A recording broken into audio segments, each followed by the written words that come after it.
વડોદરા જિલ્લાના શિનોર તાલુકાના સાદલી ગામે આવેલી પ્રાથમિક શાળાના કેમ્પસમાંથી સામે આવેલા એક વાયરલ વીડિયોને લઈને શિક્ષણ તંત્ર સામે સવાલો ઉઠ્યા છે. વાયરલ વીડિયોમાં શાળામાં વિદ્યાર્થીઓ હાથમાં ઝાડુ અને ડસ્ટબિન લઈને કચરો સાફ કરતા જોવા મળી રહ્યા છે. વીડિયોમાં કેટલાક બાળકો દ્વારા એવો આક્ષેપ કરવામાં આવી રહ્યો છે કે અશોક સાહેબ કચરો વાળવાનું કહે છે, ના વાળીએ તો મારે છે. જોકે વાયરલ વીડિયોની સત્યતા તેમજ તેમાં કરવામાં આવેલા આક્ષેપોની સત્તાવાર પુષ્ટિ હજુ સુધી થઈ નથી. એક તરફ સરકાર દ્વારા બાળકોને ગુણવત્તાયુક્ત શિક્ષણ આપવા અને સૌ ભણે સૌ આગળ વધે જેવા અભિયાનો ચલાવવામાં આવી રહ્યા છે, ત્યારે શાળામાં બાળકોના હાથમાં પુસ્તક અને પેનના બદલે ઝાડુ અને ડસ્ટબિન જોવા મળતા અનેક સવાલો ઊભા થયા છે.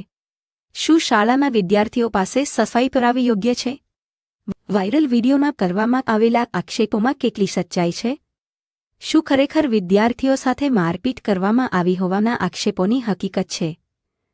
સમગ્ર મામલે શિક્ષણ વિભાગ દ્વારા નિષ્પક્ષ તપાસ હાથ ધરી વાયરલ વીડિયોની સત્યતા અને આક્ષેપોની હકીકત સ્પષ્ટ કરવામાં આવે તેવી માંગ ઉઠી છે.